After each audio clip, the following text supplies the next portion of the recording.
Hello, and welcome to this next episode of the Millionaire Mompreneur podcast. I'm Alexa Starks. Today, I have with me this amazing guest named Katy. She is an amazing coach who helps moms heal their relationship with food and break out of diet culture and foster a better body positive image. Katy, welcome to the show. I'm so happy to have you with us today.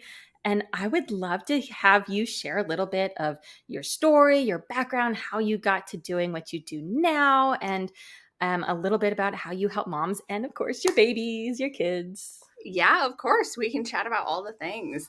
So, I guess I'll kind of start at the beginning of my career as a dietitian. I initially thought that I was going to go into the oncology world. I really had this interest in cancer. And Mhm. in grad school, I was lucky enough to be part of a breast cancer research group. Wow, And interesting. when people think cancer, a lot of times they think poor, nauseous, emaciated person on chemo and losing their Right. hair and all that. The population I was working with was breast cancer prevention. So people we knew Oh, who were cool. at high risk because of family history or personal history, and Hmm. then survivorship. So it was like the before and after Mm. of treatment and not during. Uh-huh. And what's really interesting is it's almost the opposite of what you think with like, oh my gosh, we have to help these people eat. The concern was actually the way that like weight gain, especially going through breast cancer treatment, the thought Huh. was that weight gain was increasing their risk of recurrence. So basically, we were putting these women on a diet thinking, okay, we're going to like prevent their cancer from coming back. So I'm helping to run these diet and weight loss studies with Hmm. these women. And what we're seeing is kind of predictable. Like they lose weight when they follow the program. Right. And then what we saw is that when they stopped the program, they regained the weight, which Right. I didn't comprehend yet, but this is the norm with dieting. And that was kind Yeah. of my entry point into like, oh, so dieting only works temporarily. Yeah. And as part of these studies, we were tracking their body composition. And so what we would Hmm. watch happen is they would lose weight, and along with weight loss, you lose muscle mass. I mean, it's kind of Yeah. inevitable. You'll lose some degree of muscle mass. Hmm. And they would regain it almost all as body fat, which again is pretty typical of any of us who diet. That's how the Hmm. cycle goes. So in the end, by the time we were done with these people, they were actually worse off than before we started. Wow, And how I was like, interesting. "This is bananas. We can't keep doing this." Yeah. And now we've further wrecked their body image. They're feeling so terrible about themselves. A lot of Hmm. them had, mastectomies, and so Right. they're feeling at odds with their body in so many ways. And now this is like further complicating their relationship with food. Hmm. Got more interested in the psychology side of things and was Yeah. realizing diets don't work. And so I proposed that, well, what if we did a study on like mindful eating and intuitive eating? Hmm. And that was just shot down. And so that was That's the day not the medical I field. started my exit strategy. Yeah. And so I stumbled into this world of intuitive eating, which Hmm. overlaps with as far as dietitians and how we kind of get training in that, the field of eating disorders. And so now Mm. I'm in this field of eating disorders, starting to understand just like the depths of people's relationship with food. Mhm. And the way that this cuts to our core and to our soul. And Mhm. it was like, this is where I'm meant to be. This is what Oh, I'm I meant to love be that. doing. And it's kind of evolved from there, where I wanted to be able to help people in a capacity beyond just one-to-one sessions in my office in my private practice. And I started creating online trainings and programs, not focusing on eating disorders per se, but just focusing more on that message to women. I developed this interest in helping people with their relationship with Mhm. food. And that's how my business has really grown from here to be able to help women across the world with this. This is so amazing. I mean, so I'm in the middle of I still postpartum, right? 6.5 months postpartum is still in the thick of it. And I know there's this whole mentality of when you're pregnant, how much weight have you gained, right? And are you eating right? And you don't want to get gestational diabetes. And, you have to monitor how much you're eating, but you also need to eat more. And then as soon as you have the baby, you want to lose the baby weight. But if you're breastfeeding, you have this insatiable hunger that Right. you Yeah. now are like, wait, I also have to eat even more to maintain a milk supply? That contradicts the fact that I want to lose weight so that I It can is, get and my it's so body many back. mixed messages because it's like Yeah. pregnancy itself is one of the only times of our lives as women where we're kind of sort of allowed to gain weight. But the Yeah. messaging has really become like, well, you can gain weight, but don't gain too much weight. And you need to Exactly. be like careful about it. Mhm. And then, yeah, like the second that baby exits your womb, like you got to get Yeah. that baby weight off. But to your point, and then there's that push and that pressure around Mhm. breastfeeding, which is its own kind of beast, Ugh, yeah. shame and all of that. And part of the pressure around breastfeeding is, well, it's going to help you lose the baby weight. But then It also, enough doesn't. to support breastfeeding. And like Yeah. you said, you're ravenous. I have never been so hungry in my I life know. when I was breastfeeding. It was ridiculous, and I'd be up all night because my daughter Right. was up eating, like, every hour, hour and a half, 2 hours, and I'd just be eating there with her while she was eating, and so it was just it's so much, and some women everyone's different, right? But some women lose weight with breastfeeding, and that's phenomenal for them. I didn't with both my children. I did not lose the weight, and now even 6.5 months postpartum, we stopped breastfeeding and switched to formula a couple months ago, and I still have not gotten back to pre 2 babies ago weight, and I never will. And part of that is I'm just wider. Like my body is Your physically body is wider, literally and I'm never going to be that same size again, but there's that mentality of I want to get back to my pre-baby weight. And yeah, that's hard. it That's a is lot. hard. Yeah, and I think it sometimes feels like we're not trying hard enough or that we're doing something wrong if we haven't gotten back there. And Mhm. and then there's of course all of these things that we see online where it's kind of preying on that insecurity of like, well, Yeah. mom, I'm going to help you get rid of that, like your belly pooch, and I'm going to help you, Yes. with these mommy workouts and stuff, and Mhm. playing into that. Yeah. Oops, I need to go rescue my baby. Give me just a moment. Okay. Baby girl's down. Hopefully she falls asleep soon. Okay. Where were we? We were talking about body. Like the pressure on women, like postpartum, all that. Yep. Yeah, it's so crazy. And I work out really hard. And that's something that my husband and I both do. We love working out. And it's always been it's not for a weight loss thing, but for like a strength thing. As I've gotten older, it's more just strength. And so I've always been more muscular and thicker rather than thin and slender. And that, you just having that body type and then gaining more weight during pregnancy and then never going back to your pre-body weight. And then you see all these other moms on social media and their cute outfits and losing all this body weight so quickly, and now they're back to their pre-baby size. It's hard, the pressure of seeing and comparing, and we do have that mentality. Comparing, it just happens, on social media if you're on it all day, and it's really sad and really hard to It is. And there's have literal that. research that shows that the more time we spend on social media, the more we are comparing ourselves to others and the worse that our body image gets. Yeah, that's crazy. So tell me some of the things that you help women with then in your coaching practice that you do now. Yeah, so it there's sort of different pillars to it. So part of it is ditching dieting. So I do a Mm, lot of helping people to understand the pitfalls of dieting and just biologically and psychologically why it does not work. It's a mhm, temporary fix. And what happens is what we know about dieting is that you can lose weight and it doesn't really matter what diet you follow. Like some people do better with one or the other, but for the most part, mhm, like you could do the cookie diet or the keto diet or intermittent fasting, whatever. right. Like you'll lose weight, but there's about a 95% chance that within 2 to 5 years, you will have regained it. And Mm. for 2/3 of those people, you will regain more than you lost.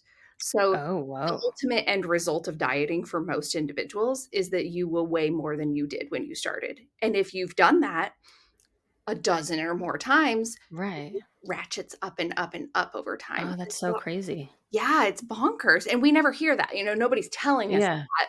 It feels like it's our own personal failure if we didn't stick with it because it looked like it was Mhm. working in the beginning. Definitely. Yeah, so I do a lot of helping people to understand that it is not that they failed, it's Mhm. that the strategy was never going to work long term in the first place.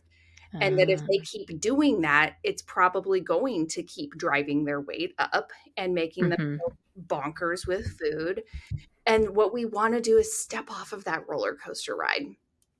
And the Mhm. alternative then, because then it's like, well, if I'm not dieting, like, what do I do? Because people will come to me and they're like, I know a lot about I could tell you the calorie count on any food or how many Weight Watchers points it has, but I don't know how to eat normally anymore. Right, So right. confused.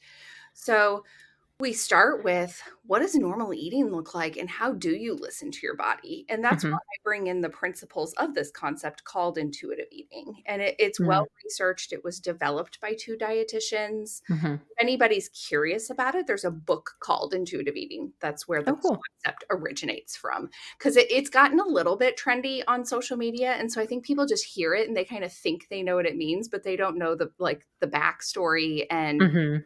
where it comes from and what it actually entails. So I would start with the book so you understand what Okay. you're getting yourself into. Right. And I teach people how to take these principles, is what they call them. There's 10 principles of intuitive eating, and to put them into practice in their everyday life. And so some of it's mental, like making Mm. peace with food and not having all these rules about food and these lists of food that you're allowed to eat and that you're not allowed to eat, Right. and being able to actually listen to your body in terms of what you're hungry for, and then also your hunger and your fullness, and to know what makes your body feel good and function Mhm. well. So sometimes people will take this idea of intuitive eating and run with it, and they'll be like, "Oh, okay, great. So I'm not going to diet anymore. I'm just going to eat whatever I want whenever I want." And I'm always like, Uh-huh. "Okay, time out. That is not intuitive eating. That is it is not what we're aiming for." So we That's wanna slow funny. it's about slowing down and listening to Uh-huh. your body. So I do a lot of that, like, how do you listen to your body and Mhm. structure your eating in a way that supports what your body needs? And it's Mhm. about providing your body with the fuel and the nourishment, but also Mhm. the pleasure and the enjoyment of food. And I think Mhm. as moms, that's so important Yeah. because we also wanna model that for our kids, Oh, and we want to absolutely. raise our kids to have a healthy relationship with food, because Mhm. the cold hard truth is that for a lot of us, the reason we've been on this dieting roller coaster for so long is that that was passed down to us from our mom, who maybe got it from her mom. And it's like this generational Right, right. thing that women do. Mhm. And it's such a beautiful gift to your kids if you can break that generational cycle. So Absolutely. there's like the food piece of things that I help people with. And then we do a lot of work on the body image side of things, because usually Mm. body image and that desire for weight loss to feel Mhm. healthier or better about yourself or more confident, that's what's driving the food and the dieting issues in the first place. So Right. like we can't have a conversation about food without also talking about body image. Right. Oh, so many good things. Okay, before my mom brain goes off in too many different tangents, I just want to touch on um I love this idea of intuitive eating, and sort of you can eat what you want and fuel your body. Like, you don't have to limit yourself necessarily, but eat mindfully, right? Like, my husband and I, we don't do diets or anything. We eat balanced meals, right? We eat, and when we do eat carbs, which we do every night, it's healthy carbs, right? We use chickpea pasta, or um, Target has this brand called Goodles. It's like half whole wheat, half chickpea, and some other protein packed pastas. And so we do that, and a protein and a veggie. And so we're never like dieting and having like a no carb dinner. It's just very balanced. And then if I want to have dessert after, because I do have a wicked sweet tooth, I just have a little bit, a balanced amount, and I'm not like shoveling ice cream and cookies like I did in my pregnancy. But Yeah. it's all about And that's the thing. It's like balance. if you were telling yourself, I can never have dessert or no Oh my carb, God, what do that'd be you think terrible. you're going to start obsessing about and craving incessantly? And I'm then gonna when you start finally dreaming about give them. in, you're going to eat all of it that you can find, you know? Yes, yes. And I love this also for kids. And I know toddler phases are difficult. Right now, my son is right in the middle of like, he's obsessed with cheese and Cheez Its and goldfish, but he loves fruit. Almost every fruit he loves, and so we'll just load up the fruit, oranges, strawberries, blueberries, all these fruits. And then, like, that's okay if you want some Cheez Its, it's not the end of the world. And eventually, as he gets older, we can he'll eat more with us. And when he was younger, actually, at like 1.5, he was a great eater. He'd eat what we ate, I know. but I think that throws parents for a loop because it's like a lot of times kids start out willing to eat anything. They're like, oh yes, my kid will eat I everything. know that was And they me. get more picky, and you're like, oh no. Ugh. Now it's like if it's not Cheez Its at dinner, he starts to cry and throw a Yep. fit. And I love him, but like Yeah. I always have to have goldfish or something in my purse because if we go somewhere, it's like that will soothe him. I know, and it's that thing where I feel like before you become a parent, you're just like, "I would never do that," and then you I have a kid know. and you're like, I "Oh, no." know. I'm doing Ooh, all the things I swore I would never do because it's about yes. survival. Yes, it's all survival mode for sure. So much of the time, even when we're out, or like I was like, oh, my kids are never going to watch TV. Now it's like, oh, you want to watch Miss Rachel on repeat for 30 minutes so I can do something like clean the dishes or make dinner? Okay. Yeah, exactly. Go for it. Yep, have that screen Yeah. time. But I love this idea of, you eating balanced and well so that you can show your kids that, and you can Yeah, teach so much of them. it is yeah, just modeling it for them and even just exposing them to those foods because sometimes kids need to be exposed to a food like 20 times before they'll Yeah. actually eat it. They might need to see it on the table or see you eating it, or maybe Yeah. at Yeah. some point they'll touch it or they might put it up to their lips and then spit it back out. That's all Hmm. exposure. That's how they Yep. get comfortable and learn to like new foods. Yeah, absolutely. I know if my son sees me eating it 9 times out of 10, he'll try it after me.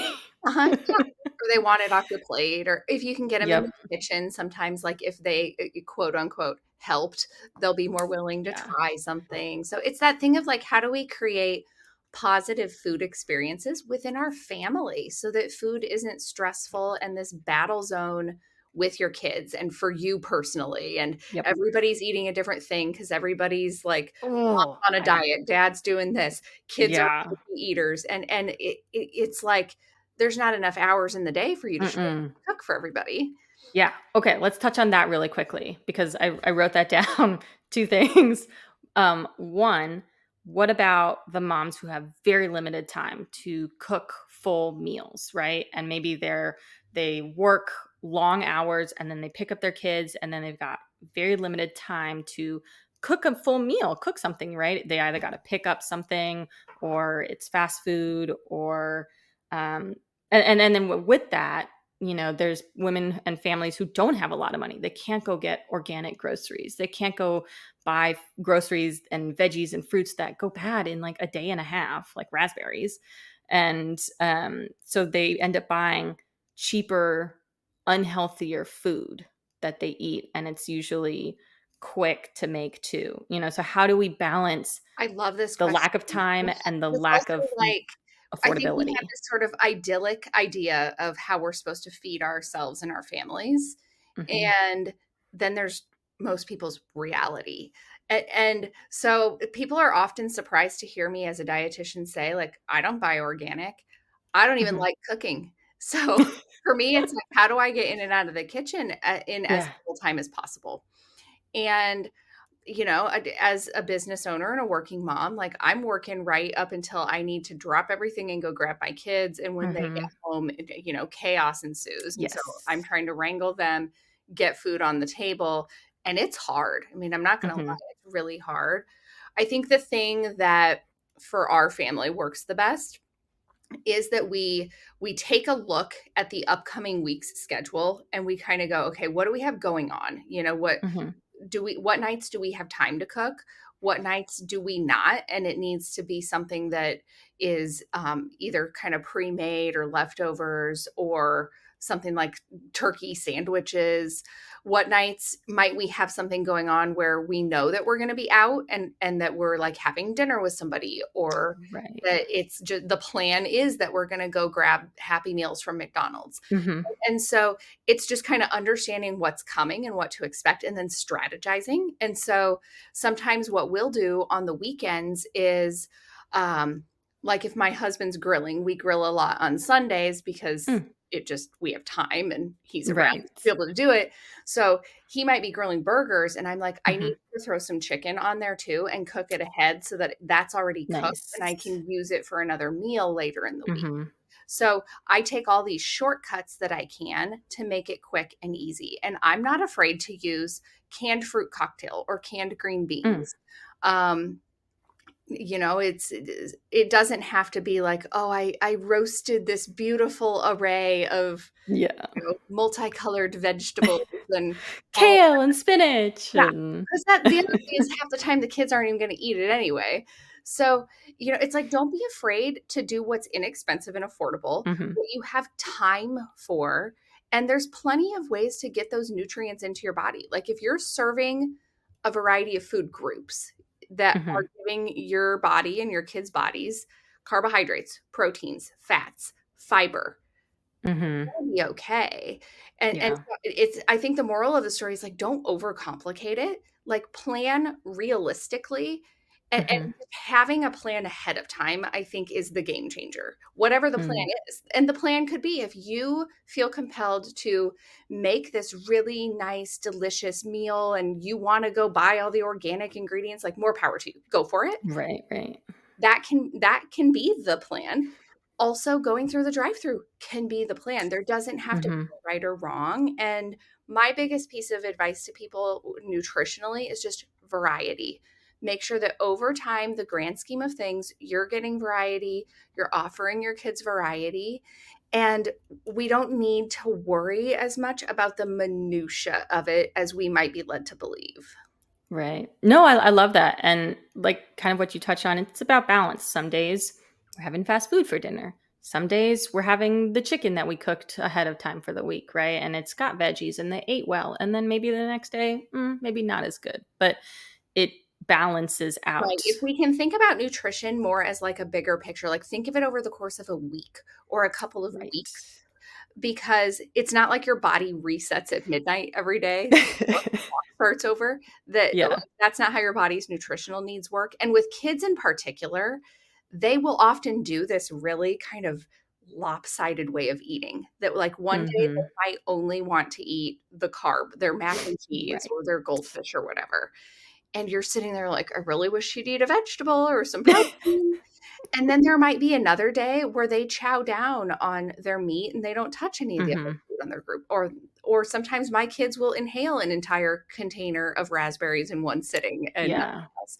And so what happens though, they've done studies on this where if you track a young child's food intake over the course of time, it evens out over about 2 weeks.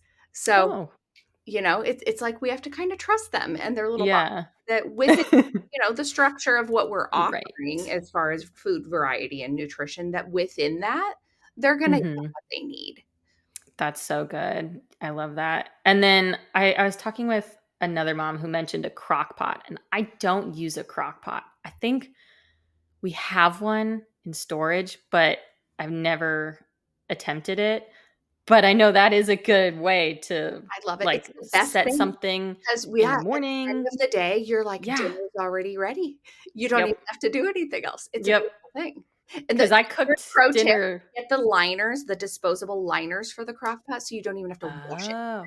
Oh, I'm literally writing that down now. Dispose. Because I love cleaning, but not that much. Like, not. Well, it's right by the time you're done with dinner, and if you have young kids especially, it's like, okay, now we need to get them like bathed in their pajamas, ready Yep. for bed, and at what point are you supposed to do the dishes or tidy up Yeah. or heck, sit down?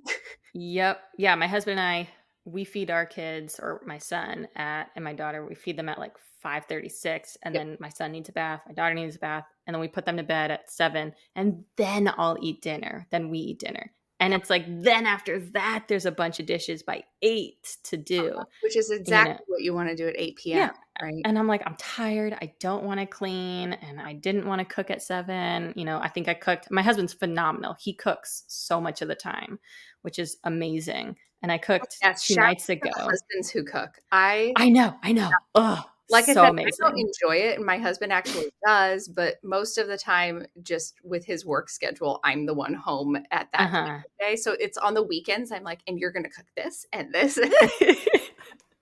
You're like, here's my idea for this. And Yeah, yeah, here's he my cooks. list of things that I would like for you to prepare ahead of time, thank you. Yeah.